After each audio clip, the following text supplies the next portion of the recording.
Everybody dies, don't they? Everybody come back, don't they? Isn't that so?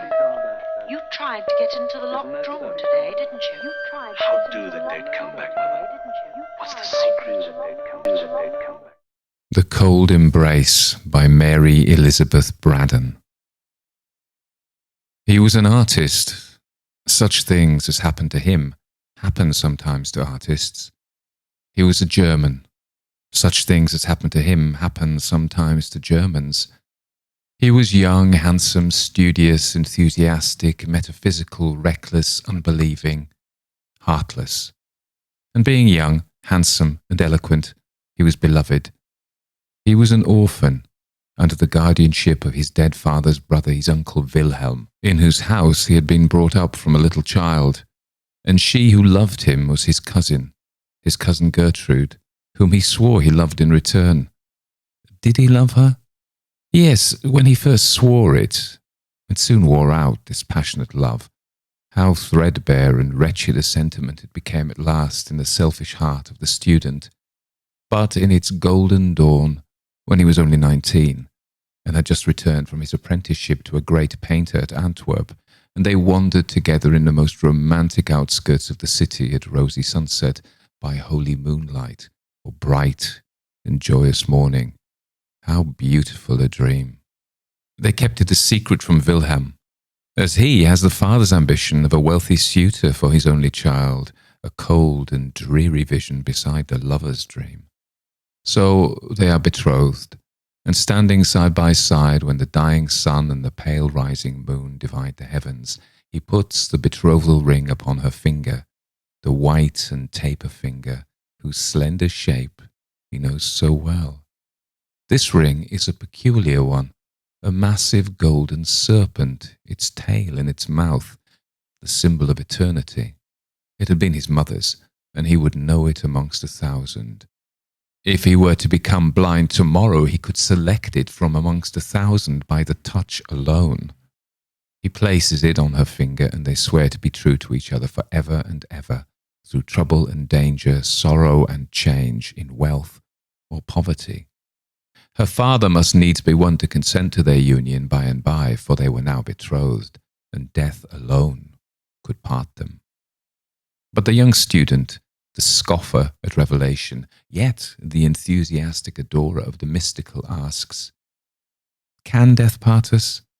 I would return to you from the grave, Gertrude. My soul would come back to be near my love, and you, if you died before me, the cold earth would not hold you from me. If you loved me, you would return, and again these fair arms would be clasped round my neck as they are now." But she told him, with a holier light in her deep blue eyes than had ever shone in his, she told him that the dead who die at peace with God are happy in heaven, and cannot return to the troubled earth, and that it is only the suicide, the lost wretch on whom sorrowful angels shut the door of paradise, whose unholy spirit haunts the footsteps of the living. The first year of their betrothal is past, and she is alone, for he has gone to Italy on a commission for some rich man to copy Raphael's, Titian's, Guido's in a gallery at Florence.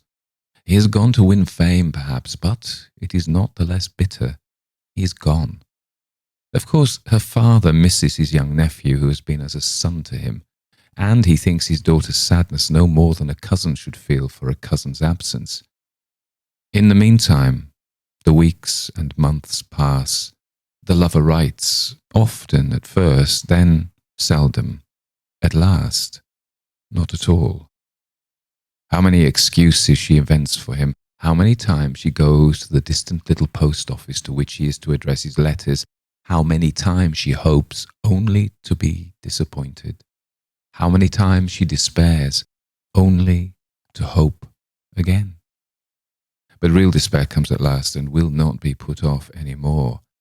The rich suitor appears on the scene, and the father is determined. She is to marry at once. The wedding day is fixed, the 15th of June. The date seems to burn into her brain. The date, written in fire, dances forever before her eyes. The date, shrieked by the Furies, sounds continually in her ears. But there is time yet. It is the middle of May. There is time for a letter to reach him at Florence. There is time for him to come to Brunswick, to take her away and marry her in spite of her father, in spite of the whole world.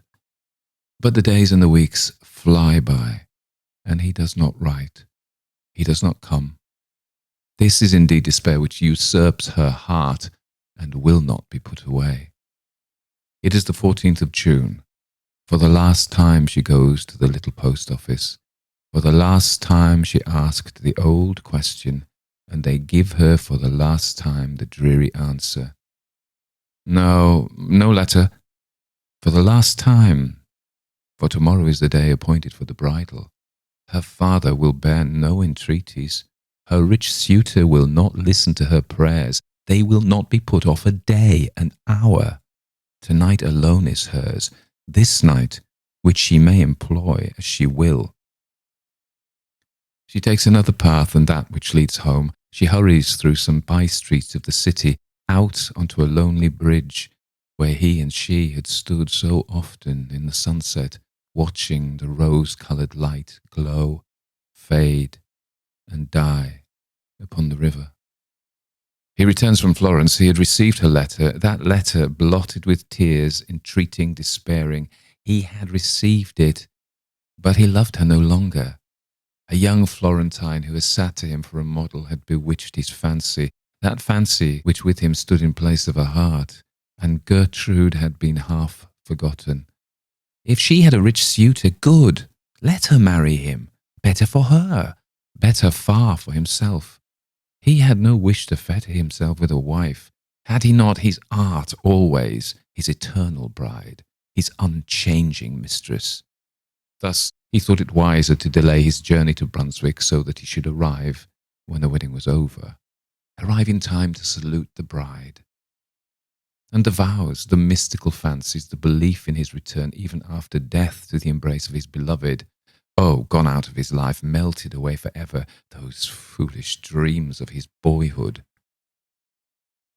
So, on the 15th of June, he enters Brunswick by that very bridge on which she stood, the stars looking down on her the night before. He strolls across the bridge and down by the water's edge, a great rough dog at his heels, and the smoke from his short meerschaum pipe curling in blue wreaths fantastically in the pure morning air. He has his sketchbook under his arm, and attracted now and then by some objects that catch his artist's eye, stops to draw. A few weeds and pebbles on the river's bank, a crag on the opposite shore, a group of pollard willows in the distance. When he has done, he admires his drawing, shuts his sketchbook, empties the ashes from his pipe, refills from his tobacco pouch, sings the refrain of a gay drinking song, calls to his dog, smokes again, and walks on. Suddenly he opens his sketchbook again. This time, that which attracts him is a group of figures. But what is it? It's not a funeral, for there are no mourners.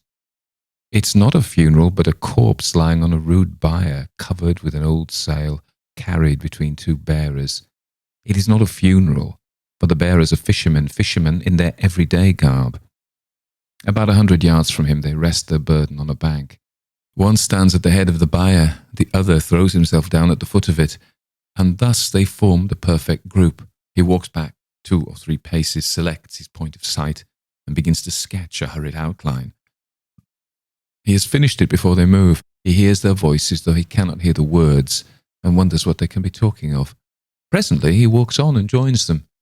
"You have a corpse there, my friends," he says. "Yes, a corpse washed ashore an hour ago." "Drowned?" "Yes, drowned. Young girl, very handsome."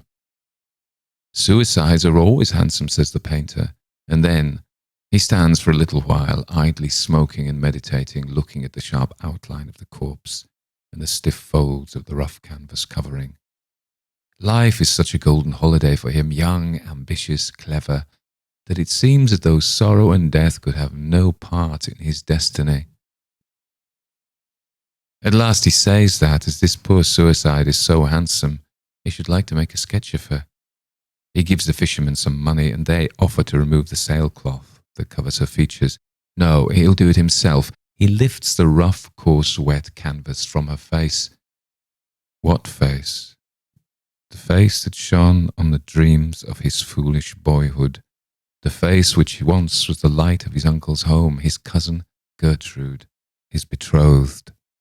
He seizes in one glance while he draws one breath the rigid features, the marble arms, the hands crossed on the cold bosom, and on the third finger of the left hand, the ring which had been his mother's, the golden serpent, the ring which, if he were to become blind, he could select from 1,000 others by touch alone. But he is a genius and a metaphysician. Grief, true grief, is not for such as he. His first thought is flight.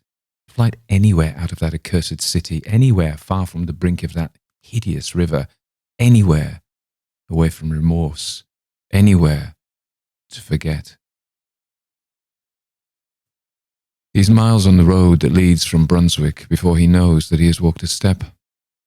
It's only when his dog lies down panting at his feet that he feels how exhausted he is himself, and sits down upon a bank to rest.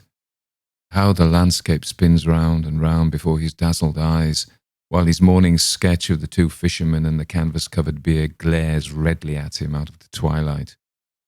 At last, after sitting a long time by the roadside, idly playing with his dog, idly smoking, idly lounging, looking as any idle, light-hearted travelling student might look, yet all the while acting over that morning scene in his burning brain 100 times a minute. At last, he grows a little more composed, and tries presently to think of himself as he is, apart from his cousin's suicide. Apart from that, he was no worse off than he was yesterday. His genius was not gone. The money he had earned in Florence still lined his pocket-book. He was his own master, free to go whither he would. And while he sits on the roadside, trying to separate himself from the scene of that morning, trying to put away the image of the corpse covered with the damp canvas sail, trying to think of what he should do next, where he should go to be farthest away from Brunswick and remorse, the old diligence coming rumbling and jingling along. He remembers it. It goes from Brunswick to Aix-la-Chapelle. He whistles to the dog, shouts to the postilion to stop, and springs into the coupe. During the whole evening, through the long night, though he does not once close his eyes, he never speaks a word. But when morning dawns and the other passengers awake and begin to talk to each other, he joins in the conversation. He tells them that he is an artist, that he is going to Cologne and to Antwerp to copy Rubens's and the great picture by Quentin Matsys in the museum. He remembered afterwards that he talked and laughed boisterously, and that when he was talking and laughing loudest, a passenger, older and graver than the rest, opened the window near him and told him to put his head out. He remembered the fresh air blowing in his face, the singing of the birds in his ears, and the flat fields and roadside reeling before his eyes. He remembered this, and then, falling in a lifeless heap on the floor of the diligence. It is a fever that keeps him for 6 long weeks on a bed at a hotel in Aix-la-Chapelle. He gets well, and, accompanied by his dog, starts on foot for Cologne. By this time, he is his former self once more. Again, the blue smoke from his short meerschaum curls upwards in the morning air. Again, he sings some old university drinking song.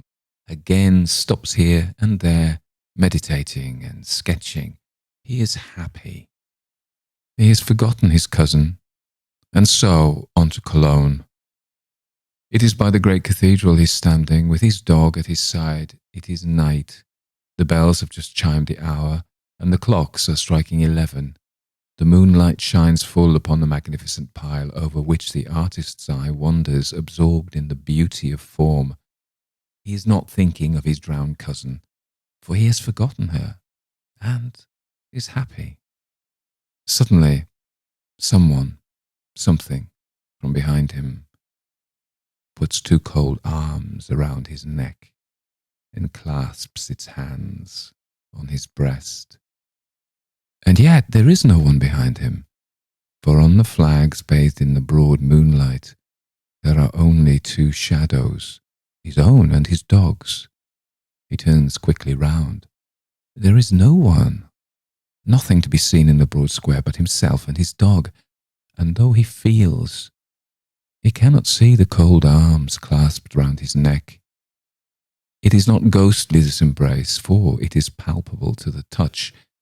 It cannot be real, for it is invisible. He tries to throw off the cold caress. He clasps the hands in his own to tear them asunder and to cast them off his neck. He can feel the long, delicate fingers cold and wet beneath his touch. And on the third finger of the left hand, he can feel the ring which was his mother's, the golden serpent, the ring which he has always said he would know amongst 1,000 by the touch alone. He knows it now. His dead cousin's cold arms are around his neck. His dead cousin's wet hands are clasped upon his breast. He asks himself if he is mad. "Up, Leo," he shouts. "Up, up, boy." And the Newfoundland leaps to his shoulders. The dog's paws are on the dead hands, and the animal utters a terrific howl and springs away from his master. The student stands in the moonlight, the dead arms around his neck, and the dog at a little distance moaning piteously. Presently a watchman, alarmed by the howling of the dog, comes into the square to see what is wrong. In a breath, the cold arms are gone. He takes the watchman home to the hotel with him and gives him money. In his gratitude, he could have given the man half his little fortune. Will it ever come to him again, this embrace of the dead? He tries never to be alone. He makes 100 acquaintances and shares the chamber of another student. He starts up, if he is left by himself in the public room of the inn where he is staying, and runs into the street. People notice his strange actions and begin to think he is mad. But in spite of all, he is alone once more.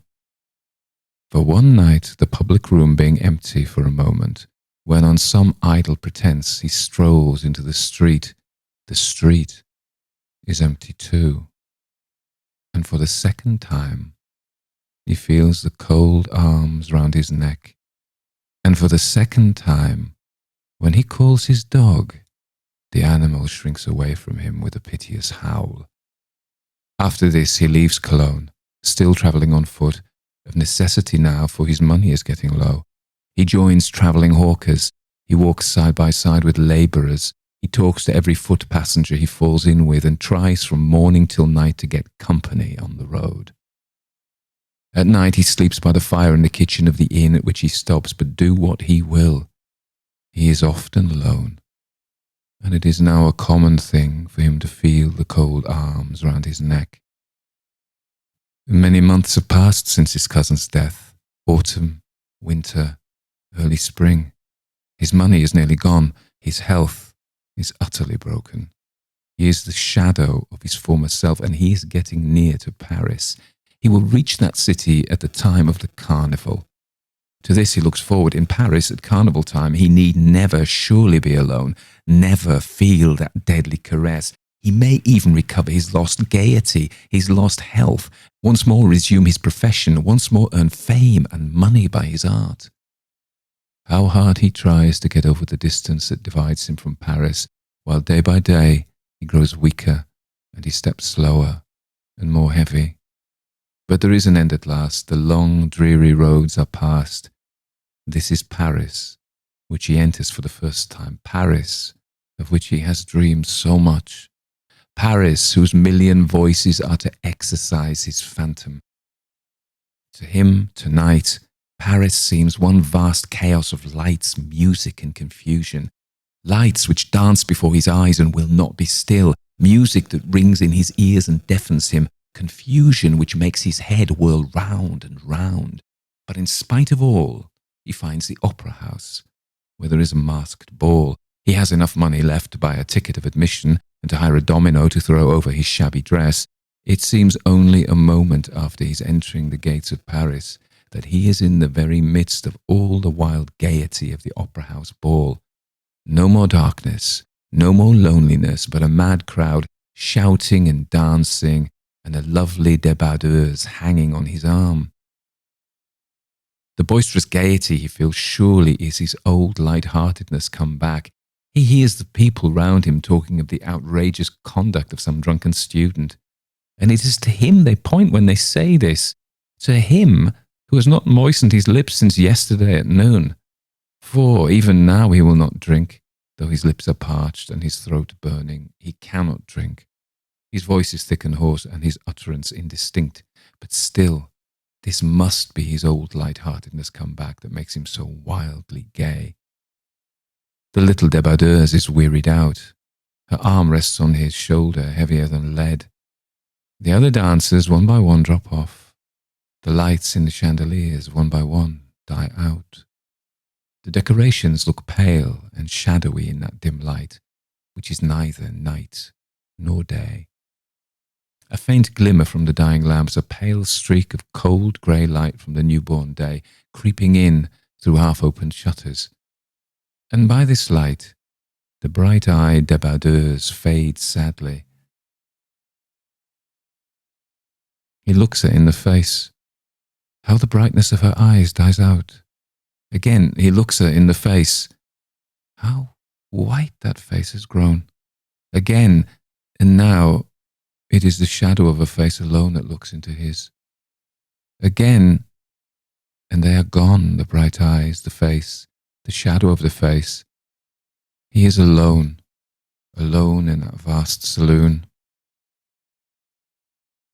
Alone, and in the terrible silence, he hears the echoes of his own footsteps in that dismal dance which has no music. No music, but the beating of his breast. The cold arms around his neck, they whirl him round, they will not be flung off or cast away.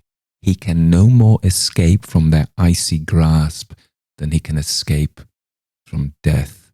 He looks behind him, there is nothing but himself in that great empty salle, but he can feel cold, death-like. But oh, how palpable. The long, slender fingers, and the ring, which was his mother's. He tries to shout, but he has no power in his burning throat. The silence of the place is only broken by the echoes of his own footsteps in the dance from which he cannot extricate himself. Who says he has no partner?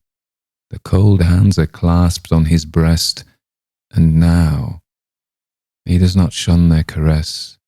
No, one more polka if he drops down dead. The lights are all out, and half an hour after, the gendarmes come in with a lantern to see that the house is empty. They are followed by a great dog that they have found seated howling on the steps of the theatre. Near the principal entrance, they stumble over the body of a student who has died from want of food, exhaustion, and the breaking of a blood vessel.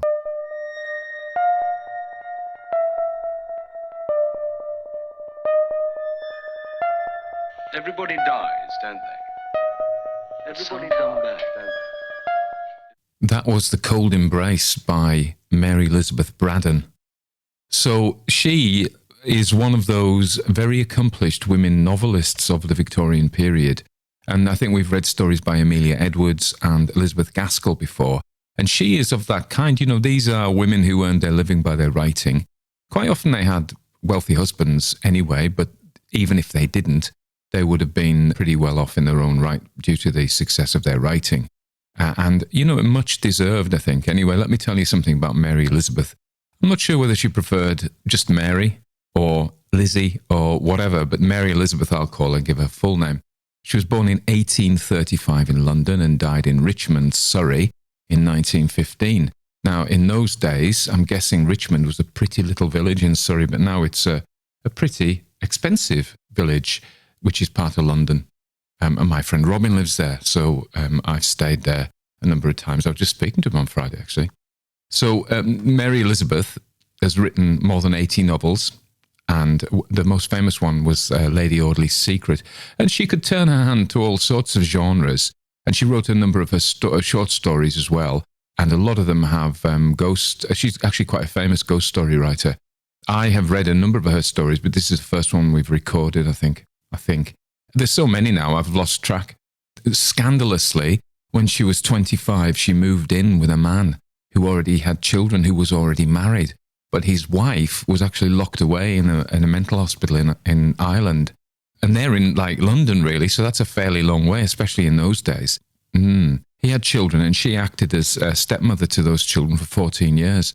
And then in 1874, they got married because his wife had actually died and he was finally free to marry her.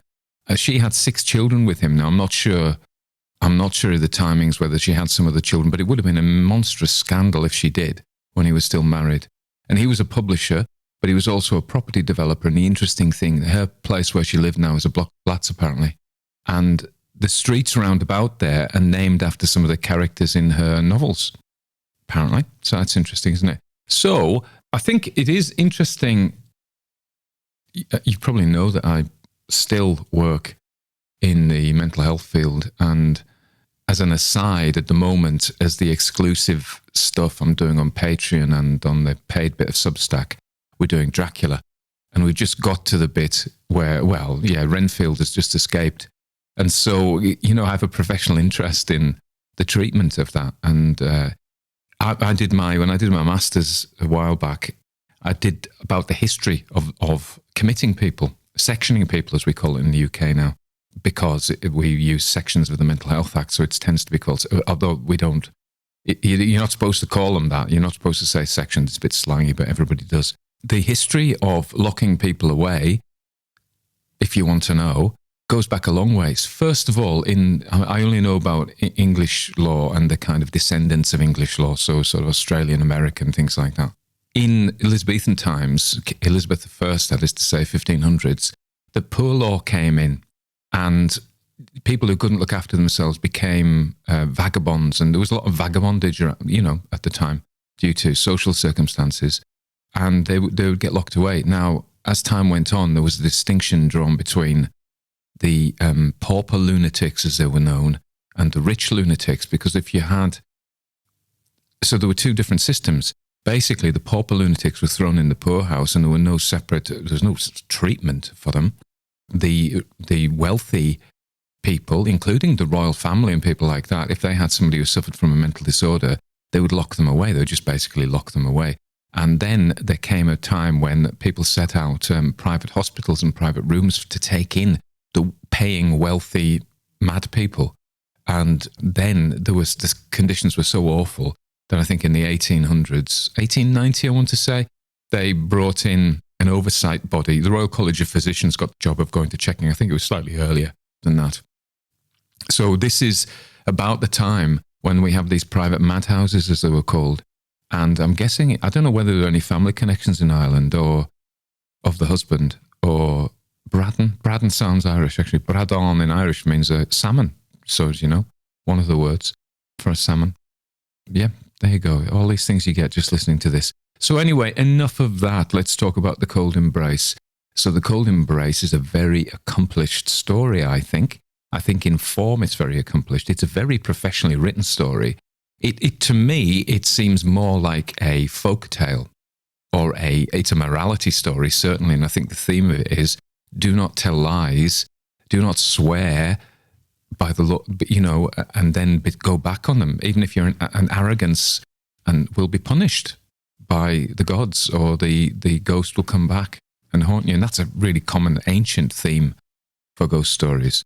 So we've seen that plenty of times. But, the rather unpleasant hero of the story, who is arrogant, and apart from being handsome and genius and all these things, he gets his comeuppance, And that's an interesting thing as well, because in earlier times, beauty and truth and goodness were held to be the same thing. Certainly the Greeks felt that. And the Romantics had that a bit as well in the 18th century. But as we know, beautiful people aren't necessarily good people, or nice people even. And this is perhaps this story here. Very much like a folk tale. The characterization isn't very deep. These are caricatures, really. Also, I was reminded of Tim Burton's Corpse Bride, particularly the last scene in this masked ball with his domino one, which is like a cape and the mask and all that to hide your identity. dancing with this young débadeuse, which is a young woman, who bit by bit, as the night goes on, and it would make a wonderful film, actually. This ball gets sparser and sparser till there's hardly anybody left. And she goes from being this living person, beautiful young woman, to being a thing of skin and bones and, in fact, a corpse. So I thought, it was very, very nicely, if people say predictably, but we read these stories to remind us of how we should behave. We already know. So in a sense, they are predictable, particularly the folk tales. And the writing was delightful to read. You may have picked that up. I really enjoyed reading that. She uses a lot of actual formal rhetorical, the flowers of rhetoric. So she uses a lot of anaphora. So she begins phrases and sentences with the same thing, time, and usually puts them in a tricolon. So she will use them 3 times.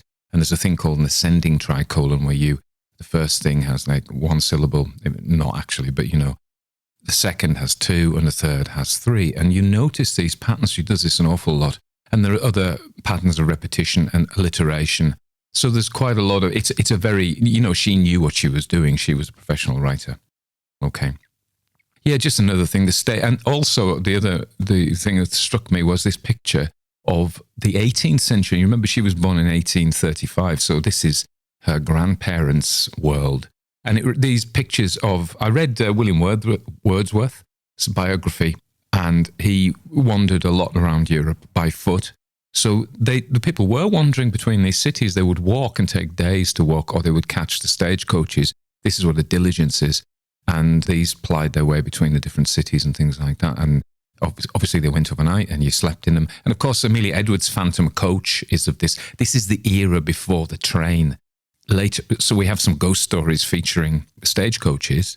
And then the next generation, we have the railways. There are some about barges, but they tend to be looking back retrospectively, like people like old Tom Rolt, who we did one of his barge stories. But yeah, so stagecoaches, a diligence, and this idea is very, if you've read any Goethe or anything like that, as I say, William Wordsworth, this sort of romantic idea of traipsing across Europe with your meerschaum pipe. So I did really enjoy that. The other final observation I want to make is, remember, she was born in 1835. M.R. James, much later than she, but he said, if you want to write a ghost story, set it in the past, not too far in the past, so there's no, your readers can identify with it, but have either distance or time so that it's not quite every day, so it's easier to suspend your disbelief. And as I was writing that phrase in the notes, it was Tolkien said that was in his essay on fairy stories about, the suspension, the willing suspension of disbelief. So all in all, a really good story, which I really enjoyed. Finally, my last bit is my call to action, as I call it. And this is just to say thanks very much for all your support. I think we've got 19 Patreons, and I think the Substack support is up to 36. So that's really good. And I really want to first and foremost thank those people for their financial support. I've got to tell you a little secret. Next month, March, I am going to reduce my working hours. So I just do 3 days a week. So I'm kind of hoping, and I've made a little bridge in that direction, that I can actually spend more time writing and doing this. I'm writing a lot at the moment as well. But that will emerge, the products of my writing, quite soon. That's it. Oh yeah, coffee. If you just want to say howdy and give me some coffee. Funnily enough, I bought some wild Ethiopian coffee beans today, and Sheila showed me how to grind them. Now, you might not think there's a lot to do to learn about grinding, and it did seem deceptively simple. But I'm very clumsy, man, and I can mess pretty much. I just spilled a load of cream over the floor before. I can mess a lot of things up. So probably it's best if I just buy coffee ready-made. So if you wanted to help that, see how I segued into that? Then, yeah, you can get me at Ko-fi. They probably pronounce it coffee. I don't know how they pronounce it. I've never spoken to them. ko-fi/Tony Walker, no gaps, no dots. ko-fi/Tony Walker. And you see my page. And honestly, people don't do this, but there are free downloads there. And they are actually free. I think I have to call it pay what you want. But actually, if you want to pay nothing, that's cool, you know. There is, of course, that. I mean, you know, I think I put one of my begging emails out on Substack. And somebody, actually, it made me kind of sit back and think, oh, because somebody explained that they were having a hard time financially. They really enjoyed the stuff, but they were having a hard time financially. And that is true for an awful lot of people in these times. Not just financially, people are having a hard time, full stop. And I hope the stories light them up. So first and foremost, absolutely, I'm not starving. I've just eaten some frozen cherries with cream, some of which I spilled. So, you know, if don't feel bad. If you want to buy me a coffee, that is great. This is my daughter pinging me now. If you want to buy me a coffee, that's great. But if you can't afford it, man, dude, see how up to date I am. Chaps, you know, that's absolutely, totally fine. And she always does this ping, ping, ping. And I love it to bits, you know. This is all about her Instagram, her Etsy page. She's a very talented artist, Imogen. We've been talking about things she can do. She's got a whole bunch of stone circles and hunters and stuff that she does as lino cuts. So she's very excited about her next project. That's why, you know, she does about 7 pings in a row. Anyway, I ramble on. I hope you're all well. Soon it's going to be spring in the Northern Hemisphere. So I'm really sorry about you Antipodeans, but we're looking forward to it. It doesn't stop. We're looking forward to the spring. I've even seen some snowdrops. There's going to be some daffodils soon. It's going to be lighter nights. It's going to be we're turning a corner, I hope. Okay, peace and love to you all. Namaste. See you next week.